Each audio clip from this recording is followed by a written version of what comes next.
You're listening to Arcane Carolinas, an exploration of the Carolinas' folklore, legends, myths, and modern weird. Each episode, we examine the historical context of our topic and aim to preserve some of the stories that help make this part of the world such a fascinating place.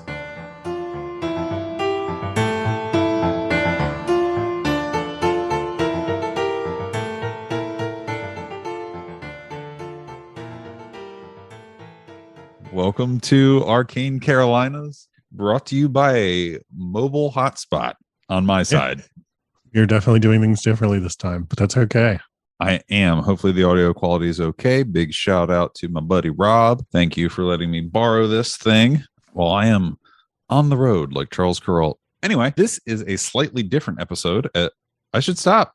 You probably know this by now, but you might not. I'm your co-host, Charlie Mushaw. I'm your co-host, Michael G. Williams. If you couldn't tell, I am completely discombobulated and out of sorts today.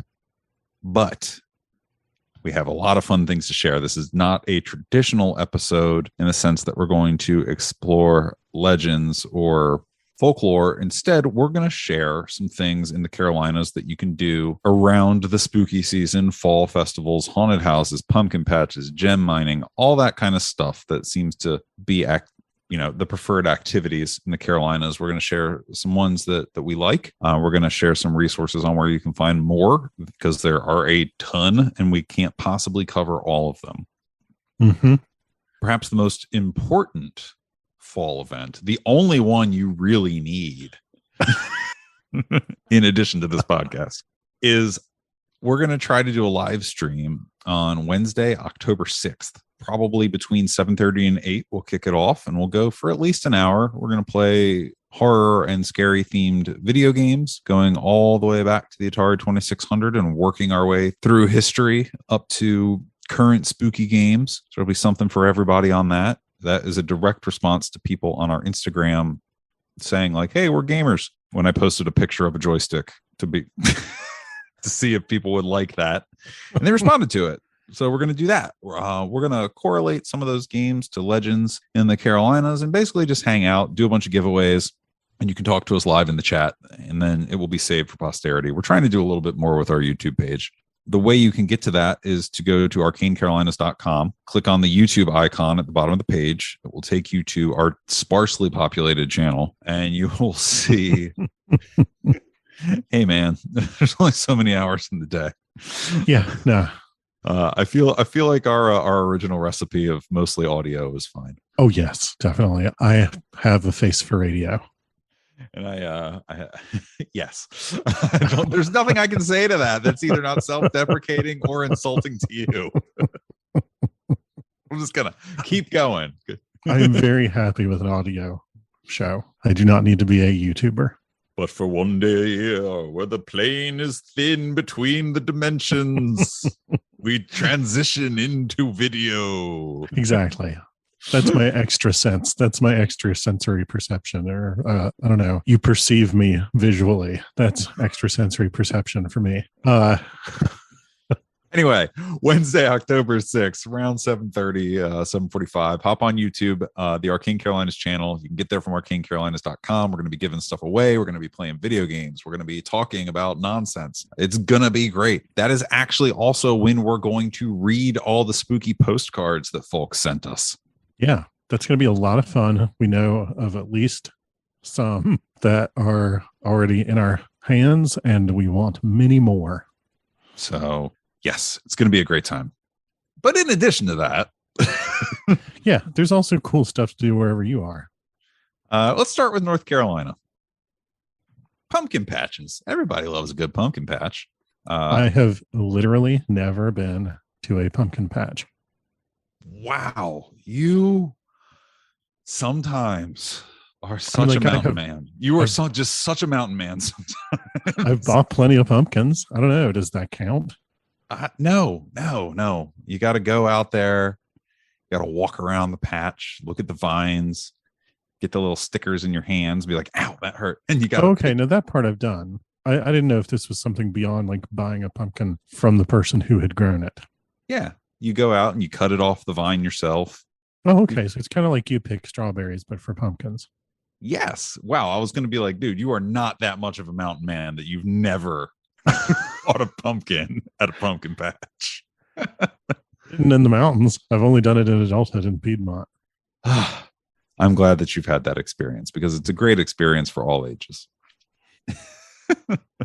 I really used to like Gainyard Farms, but they closed. So recently I had a positive experience at Medlin Farms in Wake Forest, a little bit of a drive, but they have several pumpkin patches. Pay your $10 or whatever it is this year. I'm not sure. You get a hayride, you get a pumpkin. They have gem mining as an option. You know, you can buy a big old bag of dirt and there's cool stuff in it. And you go over and you pan through the dirt. Mm-hmm.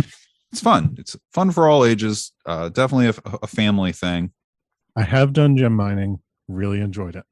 It's fun. You mentioned picking strawberries. You know what my earliest memory of picking strawberries or going to a pumpkin patch is? What's that? Getting locked in the porta pot. Yep. I mean, I'm really sorry that happened to you, but that's really, really funny. Uh-huh. It was a different time. It was a different time, you see. It sounds like it was a different time. And you would just, you'd let your kid go, and it was the 80s. It was different. I was like, what, 4? I couldn't have been older than 4. And I wandered off to the bathroom. I was like, I gotta go. All right. There's the porta pots. Run over there across the field and go. And I remember it was a very hot day. And I got in there, and locked the door and peed, and then couldn't get out. And so I'm like banging on the door, screaming, help! Help! And I made so much noise that some concerned stranger was like, whose kid is locked in the porta pot? Oh my God. And they got me out. And yeah, I don't like picking strawberries. Take me to a pumpkin patch. I mean, if I'm really frank, like growing up where I did, the closest equivalent was pick your own apples, which I did plenty of times. So, and I worked for a couple of summers on a farm where they grew apples. Mm-hmm. I had friends that did that. Yeah. In addition to you. It's a thing. Yeah, totally. It's not a very self-referential, like, yeah, I've heard of that. Yes, you did that. I know someone who did that. You might know him. It's you. Worst story ever. Wow, you can tell that this is an out-of-band recording session. Indeed. That's real okay. punchy. Hope you like it. It's going to be okay. We're good. Watching the download numbers just fall off. So anyway, pumpkin patches. That for me is a North Carolina pumpkin patch that I really, really like. Our good friend at the Myers House NC is doing some limited tours this fall. So if you want to check that out, check out our Halloween horror movie themed episode from last fall, and you can get all of his information. It is a replica of the Myers House from the Halloween series of films. And he's able to facilitate tours again this year. Thankfully, last year he kind of took a hit on that. So check that out. It's very cool. Yeah, that sounds so neat. Yeah, I really want to get out there. So other things around the state, Brevard has a Halloween festival at the time. It's pronounced Brevard. Okay, well, there you go. I've never been.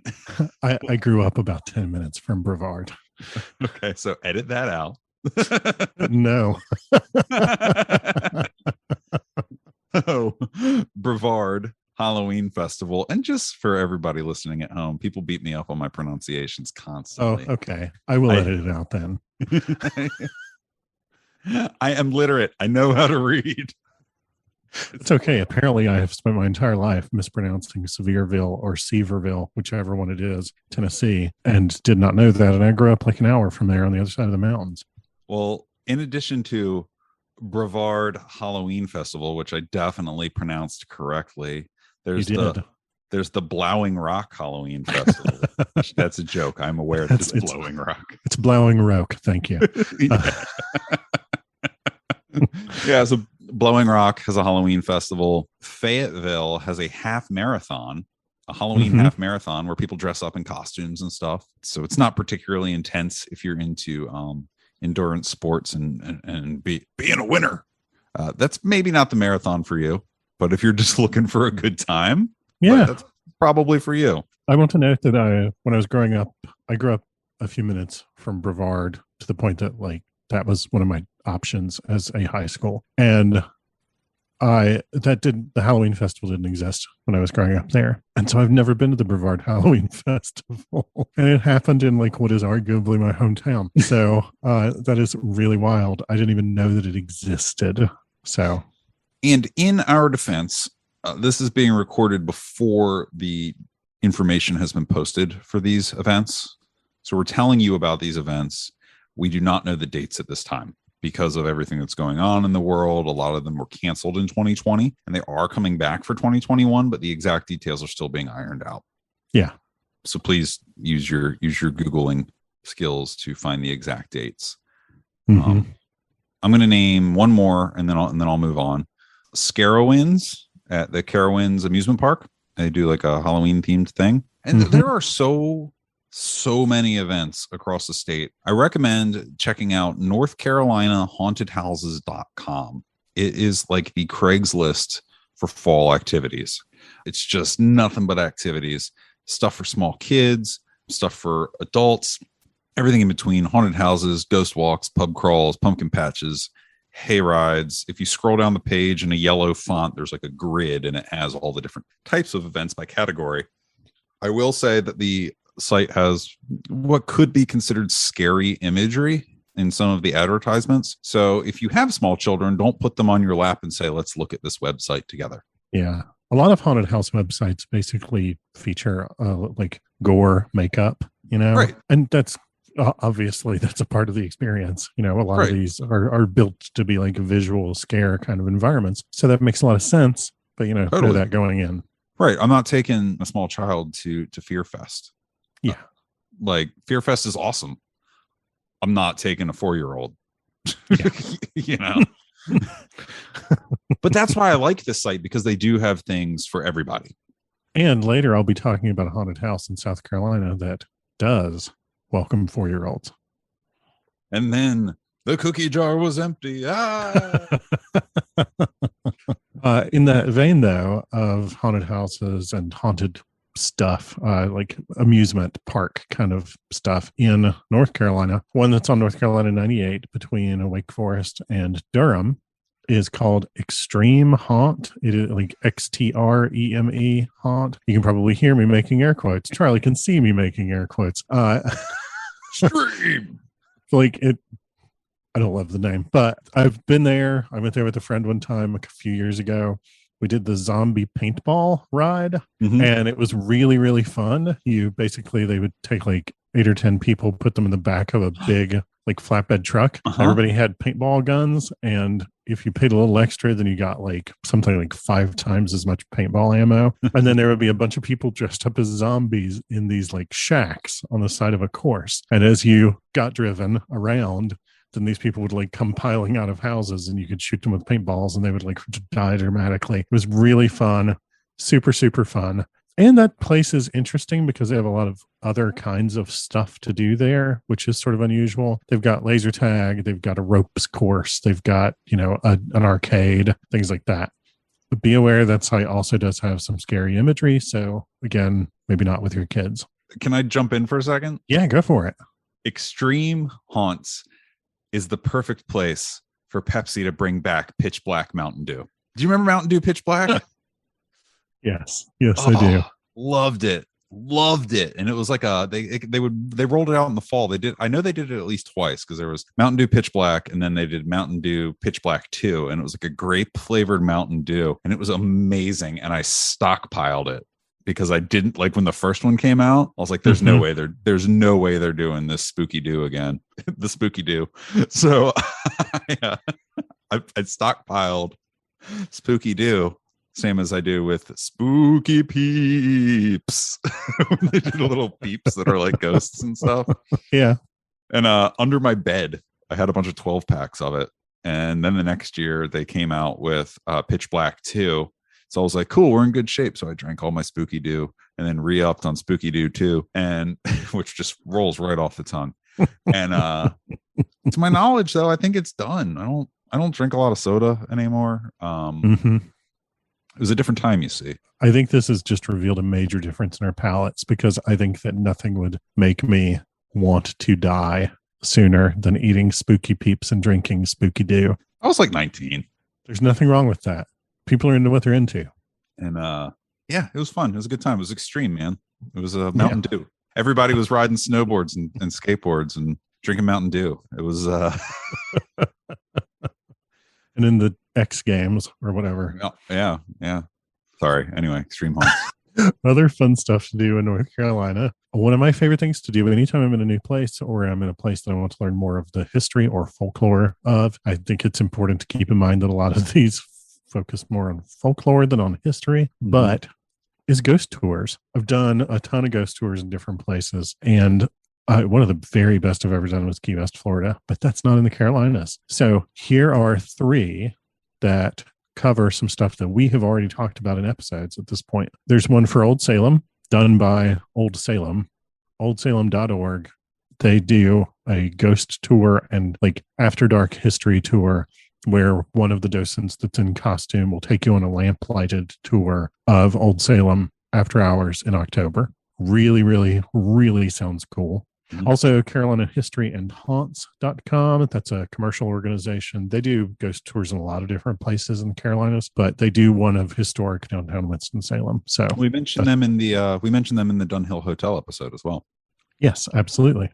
Then Asheville. We talked in the Brown Mountain Lights episode at the very beginning of Arcane Carolinas about a paranormal researcher in Asheville named Joshua P. Warren. He does a guided ghost tour and like paranormal research tour of Asheville at hauntedasheville.com. So that seems like it could be a lot of fun and you'd be talking to a real expert.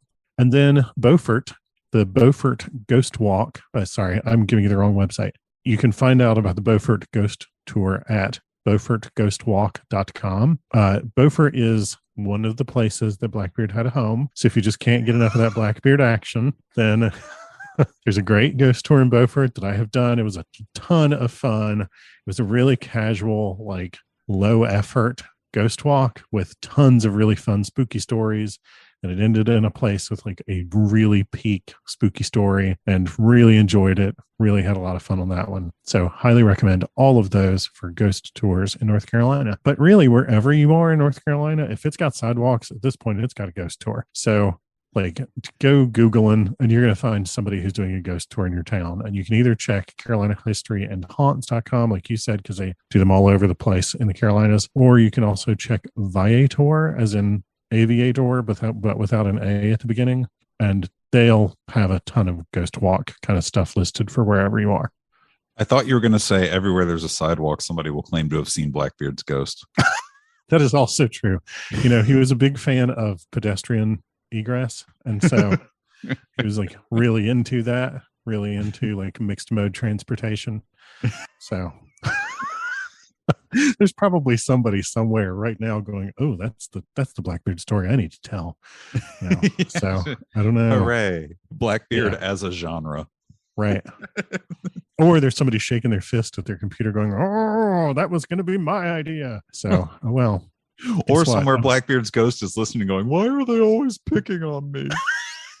He's like somewhere totally different. He's like in, I don't know, Maine. And he's like, why does everybody down there think that I love it there so much? Anyway. I'm fearsome. Fear me. Stop making up stories about me everywhere. So let's move on to South Carolina. Yeah. Full disclosure on my part, I definitely do not have personal experiences with these. These are things that I found online. This is because I don't get down to South Carolina very often. But these are things that looked cool when I saw them, and some of them tie into stories we've told, like the haunted jail tour in Charleston directly aligns with a story that we have planned for the fall. I'm not sure if it's aired at this point or not yet, but sounds really cool. Boo at the Zoo, which is a great name in Columbia. That's a family friendly one.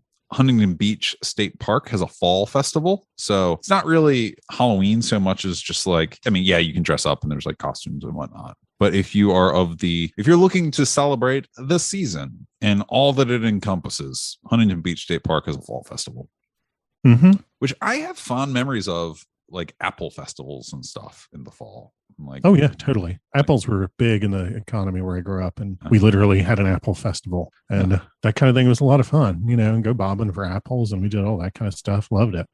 Sometimes it's just about apple cider, man. Yeah.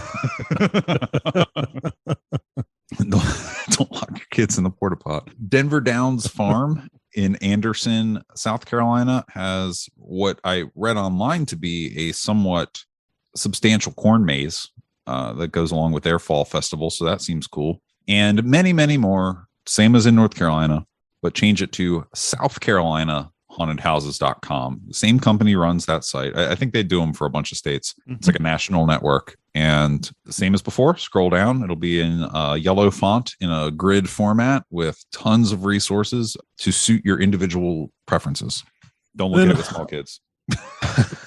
Yeah, there's going to be scary imagery on that site also. For my part, again, these are things that I have not been to, but there's stuff that I found online that looks really interesting and had things that like made them unique, either because they are sort of off the beaten path in South Carolina. So if you're in a part of South Carolina where you don't think there's anything like this happening near you, then and it's worth checking these out. Little Cane Creek Farm in West Union, South Carolina. They have like a ton of stuff. They have a corn maze, a pumpkin patch, hay rides, concessions. They do groups. They explicitly describe themselves as a family-friendly experience. So if you're looking for something to do with your small kids that does not involve them having years of nightmares afterwards, then this is probably one of the good places to go.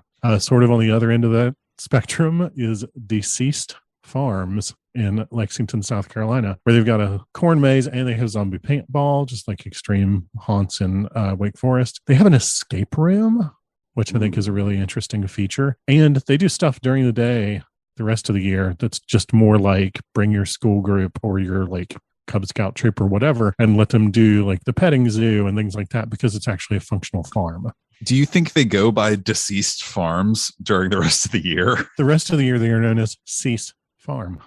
Oh, there you go. Yeah.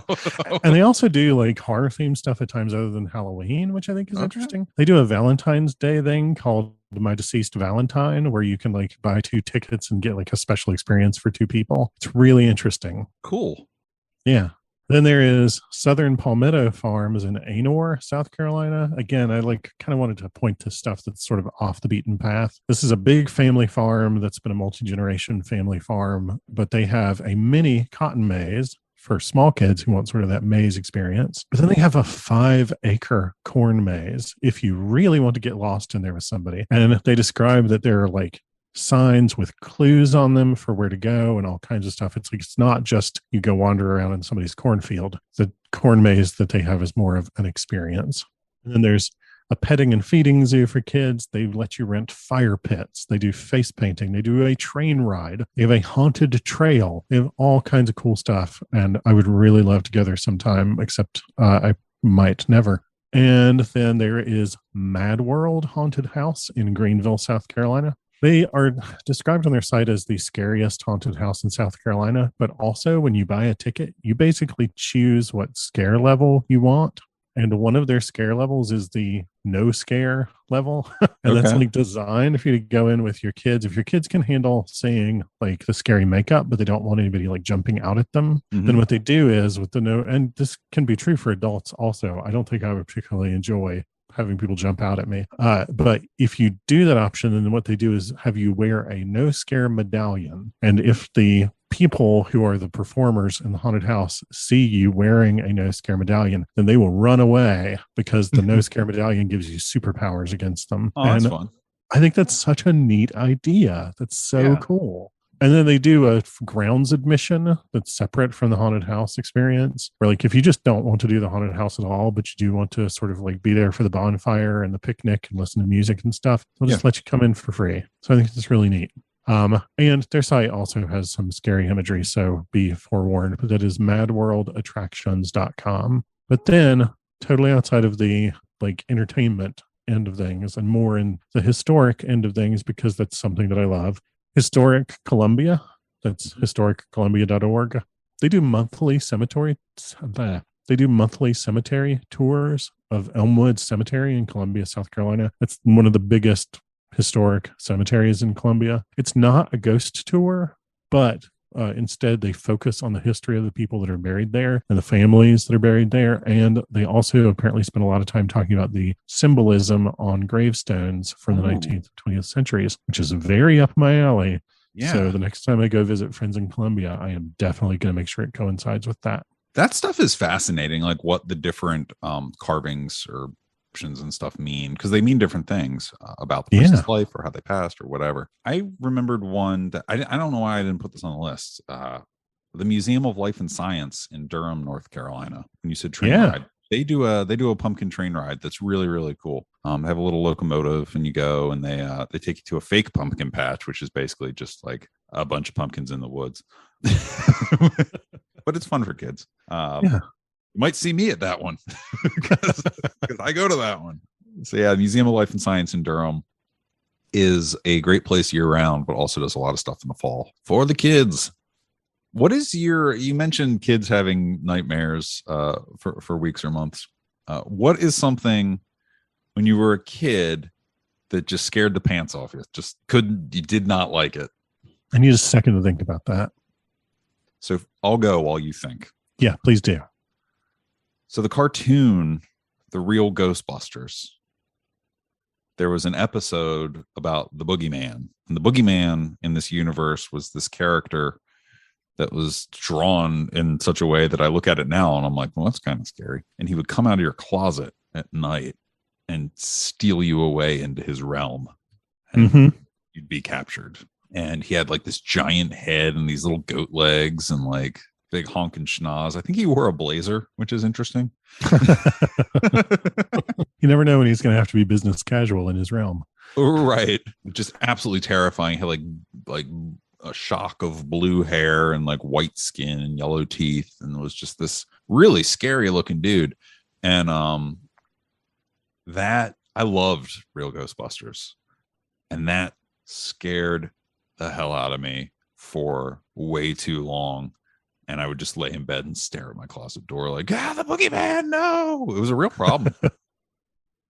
We've discussed before that I grew up in a place and in a family and in a time when I was assured repeatedly that all things that had ever been posited as possible in the realm of the supernatural were real, and they were demonic, and they were hostile, and they would come after me, and we could never speak with them again because to do so would give them power. So everything was terrifying, and by the same token, everything was fascinating. So just a generalized anxiety combined with curiosity. Absolutely. And so like I was really into horror stuff as a kid, not because I was particularly scared of any one thing, but because I wondered, was all of it real? And, and if so, like which parts of it were the worst and which parts of it were the most interesting. And so I can't like think of a particular thing that we would think of as traditional horror that scared me. The thing that terrified me as a kid was a stuffed frog, this like brown and gold stuffed frog that was enormous. In my memory, it was just like the largest thing that you can possibly imagine being a stuffed animal that somebody would ever fit through a door. It was probably not that big, but in my head, it was like many times larger than I am. And it was one of my sisters had that, and I was convinced that that thing was a hostile monster, and throughout childhood had dreams that it could fly and would pursue me. It's a very weird thing. So, but that's awesome. First, that's awesome. Second, but like to your point about like sometimes things stick with kids that like you wouldn't expect to, like a Saturday morning kids cartoon or a giant stuffed frog, and they're just like, that's the thing. And that's why in this episode we made an effort to, because we know that people with kids do listen to this. We wanted to make an effort to point out things that are for grown-ups without kids and for grown-ups with kids, and give those options. So appreciate your patience if you are one of those people that really loves the haunted attractions or the horror attractions. I know for a fact that we have people that really enjoy those, that listen to us, and some people that are actors in them, and they are super cool. We're not tearing them down. We just understand that some of our listeners, we don't want to accidentally steer them into the wrong place. Yeah, but that stuff is all super fascinating to me as an adult, and I love it. I eat it up.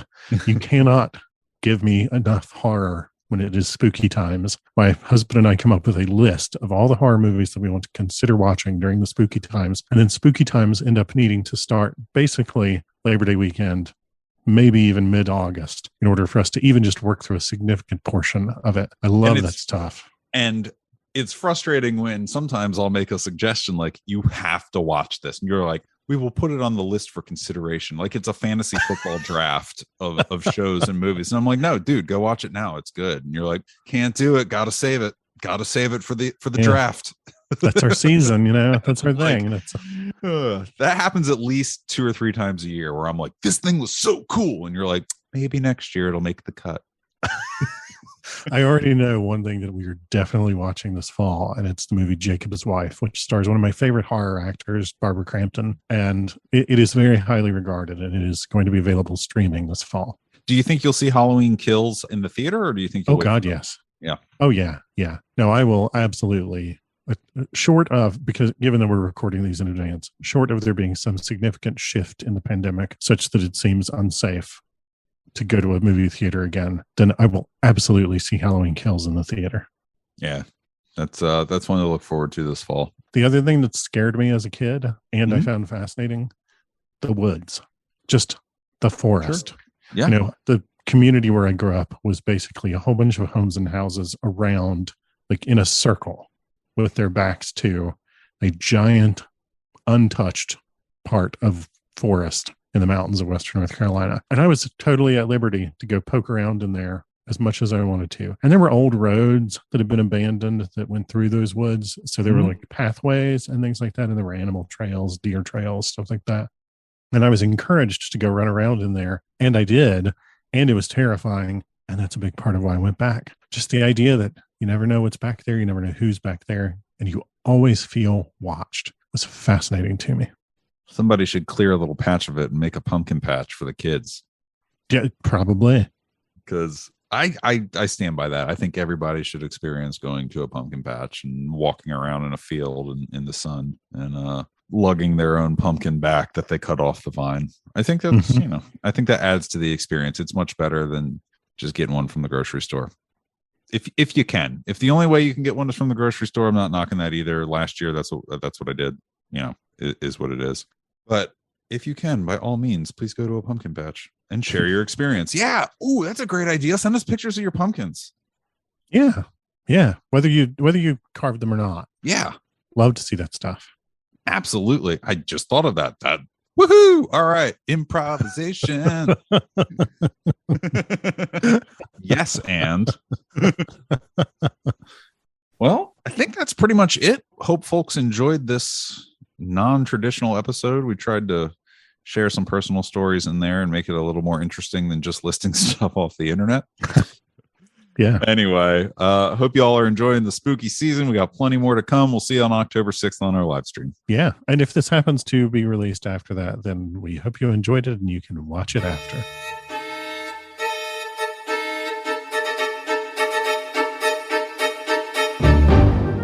You've been listening to Arcane Carolinas. Thanks for joining us. If you liked it, give us a rating, leave a comment. If you didn't like it, send us an email and tell us why. If you're not wrong, we'll try to fix it. And if you're interested in award-winning speculative fiction, including science fiction, urban fantasy, and horror, find me, Michael G. Williams, at www.michaelgwilliamsbooks.com and check out Falstaff Books at falstaffbooks.com. If you'd like to pick up some Arcane Carolinas merch, look at behind-the-scenes info, pictures, videos, stuff like that, all the things that get cut, check out arcanecarolinas.com, where you can get access to our Patreon, our Facebook, our Twitter, our Instagram, all that in one place, including the merch store. Buy a shirt. Clothe your body. Drape your body in our wares. Be our living billboards.